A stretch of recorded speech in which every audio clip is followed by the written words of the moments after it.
দেখুন, এটা হলো নদীর চেলা মাছ।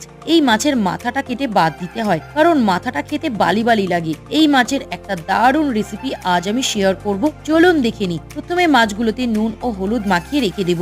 এবার হাফ চামচ করে রাঁধুনি, জিরের গুঁড়ো, ধনের গুঁড়ো, দুটো কাঁচা লঙ্কা ও অল্প জল দিয়ে মিহি করে বেটে একটা পেস্ট বানিয়ে নেব। কড়াইতে সর্ষের তেল ভালো করে গরম করে নিয়ে মাছগুলোকে একটু কড়া করে ভেজে তুলে রাখবো। এবার ওই তেলে কেটে রাখা বেগুনগুলোকেও ভেজে তুলে রাখবো। তারপর কালো জিরে ফোড়ন দিয়ে কেটে রাখা আলুগুলো দিয়ে নেড়ে চেড়ে লো ফ্লেমে ঢেকে দেবো। ঢাকনা খুলে পেঁয়াজ বাটা দিয়ে একটু ভেজে নিয়ে তারপর মশলার পেস্ট, অল্প হলুদ গুঁড়ো, পরিমাণ মতো নুন ও কাঁচা লঙ্কা দিয়ে কষে নেব। তেল ছেড়ে আসলে জল দিয়ে মিশিয়ে নিয়ে মিডিয়াম ফ্লেমে ঢেকে দেবো। কিছুক্ষণ পর ঢাকনা খুলে ভাজা মাছ ও বেগুন দিয়ে হাই ফ্লেমে ফুটিয়ে নেব। আপনারা চাইলে ঝোলও রাখতে পারেন বা একটু মাখা মাখা করেও রান্না করতে পারেন। ফাইনালি ধনেপাতা দিয়ে গ্যাস অফ করে দিলেই তৈরি চেলা মাছের এই সুস্বাদু রেসিপি।